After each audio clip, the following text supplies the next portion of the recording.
Mr. Bove, thank you very much for joining Athens News Agency, the official agency of Greece. You know, Greece and France have a lot of common problems concerning the crisis. Greece, of course, is in the center of a crisis. I would like to have your opinion about the exit, the possible exit of this crisis. Alors, pour moi, je crois que d'abord, ce qui a été fait à la Grèce est tout à fait inacceptable. La façon dont la Troïka a imposé l'austérité, a imposé à la Grèce des coupes dans les services sociaux, dans les salaires, dans les pensions, est quelque chose qui est insupportable pour n'importe quel peuple d'Europe. Le vrai problème, c'est que la Troïka n'a pas de légitimité. Le FMI, la Banque européenne et la Commission ne sont pas élus. Ça s'est fait hors du contrôle des citoyens et du Parlement européen. C'est quelque chose qui n'est pas acceptable. Par contre, moi je crois qu'il faut que l'Europe ait les moyens d'aider un pays. Si la banque veut aider, si le FMI veut faire une expertise extérieure, ok. Mais ça doit être une question européenne et qui doit se régler de manière démocratique. Pour ça, il faut qu'on ait plus d'Europe. Il faut qu'on ait la capacité, aussi au niveau européen, de lancer des projets avec un budget propre qui prenne en compte la réalité de chaque pays.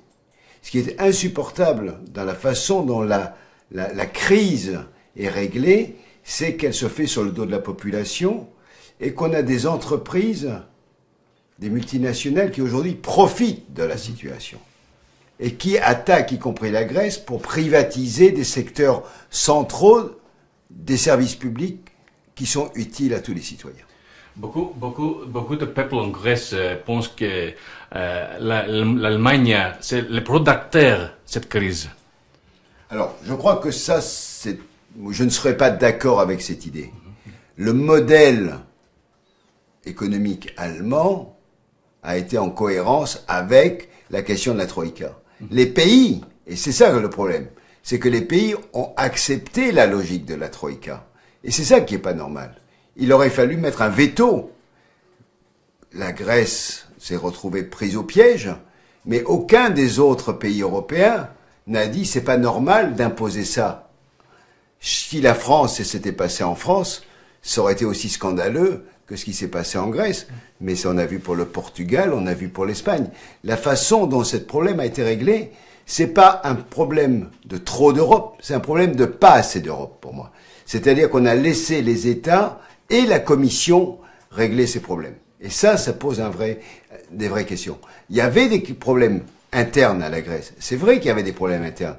Mais on n'a pas réglé ces problèmes internes. On n'a pas réglé le problème à la fois d'une augmentation du budget avec la question de l'armement. La question de l'armée, du budget militaire grec est une folie. Et qui c'est qui avait intérêt à ce que la Grèce paye ses armements? C'est l'Allemagne et la France. C'est un problème. La question de l'impôt, tout le monde n'est pas égal devant l'impôt en Grèce. C'est pas normal. La question de l'évasion fiscale des armateurs vers la Suisse, ça n'a pas été réglé non plus. Donc on voit qu'on a pris des solutions, mais qui ne répondaient pas aux véritables problèmes structurels internes de la Grèce aussi. Donc on a un mixte dans cette affaire. Mais moi je dis aujourd'hui qu'effectivement la Commission est partie dans une direction complètement de manière autonome, sans consulter ni les parlements nationaux, ni le Parlement européen. Et ça, c'est une grave lacune dans tout ce qui s'est construit.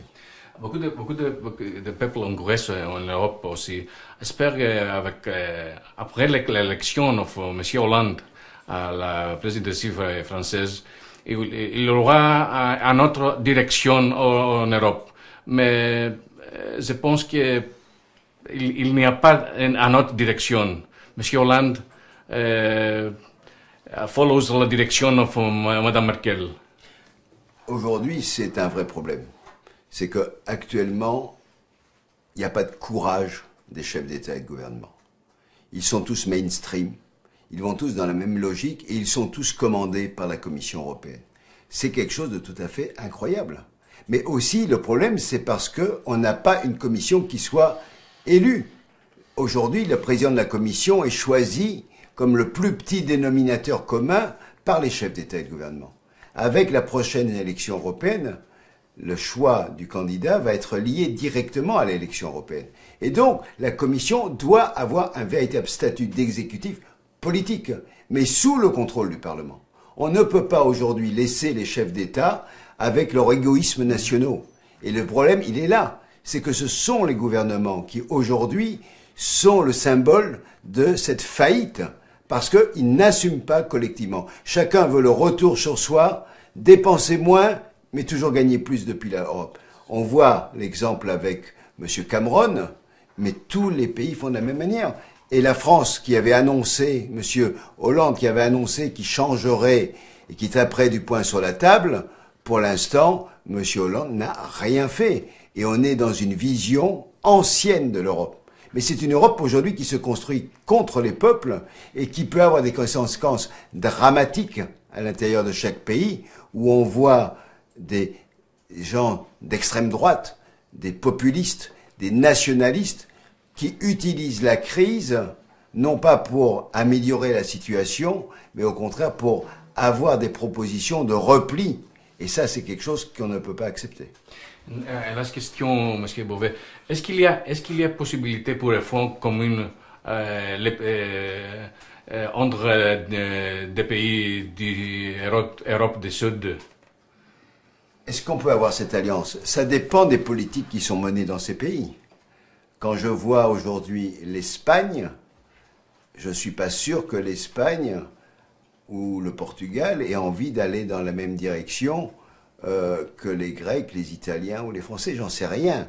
Mais la question aujourd'hui, c'est que je crois moins dans les gouvernements que dans la capacité des citoyens, par leur vote, aussi au Parlement européen. Et c'est pour ça que je crois que c'est très important le vote du 25 mai pour pouvoir donner une orientation politique à l'Europe. Je crois qu'il faut que le Parlement soit le contrepoids des États, parce que les États n'ont pas assumé leurs responsabilités dans la construction de l'Europe.